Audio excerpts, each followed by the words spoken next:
I mean, I think to be able to give each student a technology device, something that they could always do their work and be able to relate that in some way to their education and what they're learning here would help us move light years ahead of where we are now. And plus it allows us to begin to get more green and be able to reduce some of our overall impact on the environment of limiting printing or reducing printing, not limiting but just more reducing it so we don't have to print as often. You could communicate more readily with different school systems, other countries, by using Skype or FaceTime, or there's all kinds of different possibilities that are opened up to the teacher and the students. Instead of pulling out a book, you pull out this device and you refer to that book, or go online to get that information because we may not need the book anymore.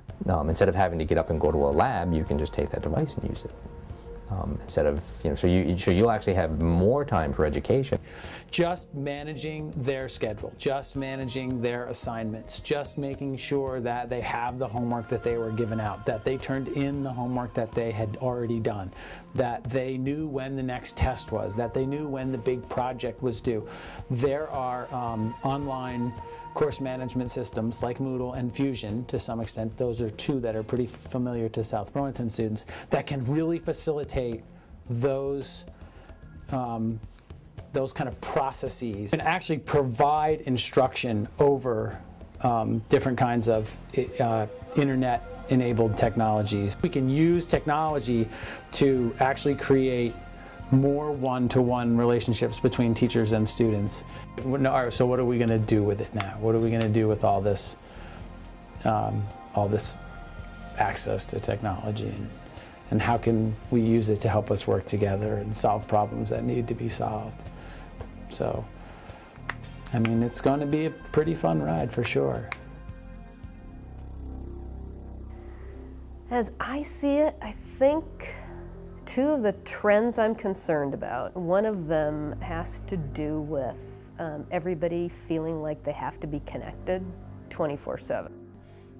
People expect to communicate more in a digital format.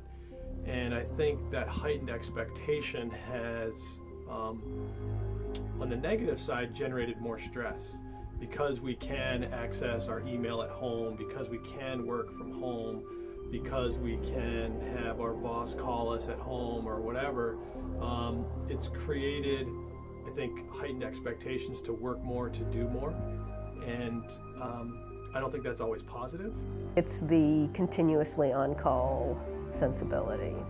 So even if you're not at work, you're expected to be reachable by email or by phone or text message. So I think in general we're losing our downtime.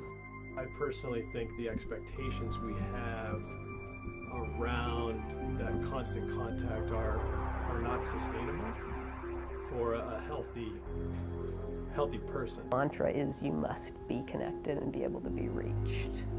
And I'm worried that it's too much connection and that we're becoming disconnected from other things. The negative impacts have been horrendous in terms of things like harassment, in terms of bullying. I mean, you've all heard of the sexting stuff. So I think as with any form of technology, there's been, it has attributes and liabilities associated with it.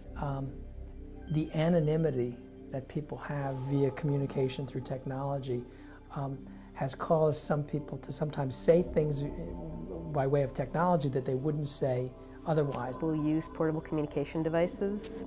They tend to take themselves out of the social situation they're in or the people that they're with and give priority to their device rather than to the real world around them.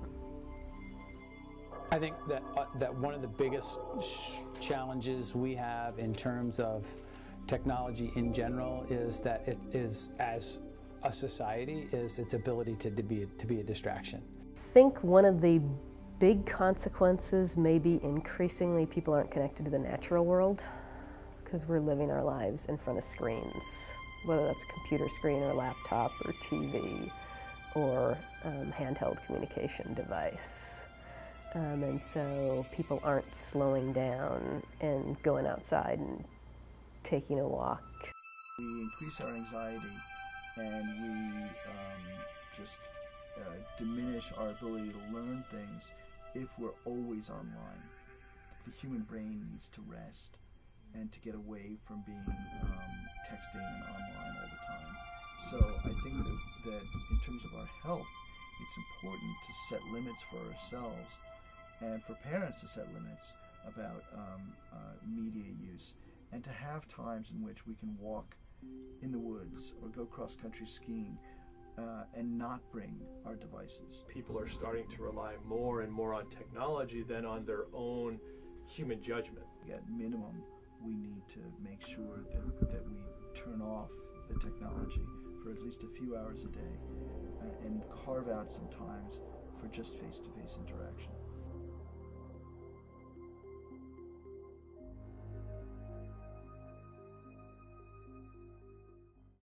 So start today and take a break. Stop and think. Find what's important. Leave your phone and hit the lake. Let the breeze set your mind at ease. The day will carry you away. No wires or screens are needed for fun. Do what you did before you hid from the sun. Embrace the beauty that remains. Disconnect from the illusion technology contains. Reconnect with your passions and those around you. It's your chance to create something brand new.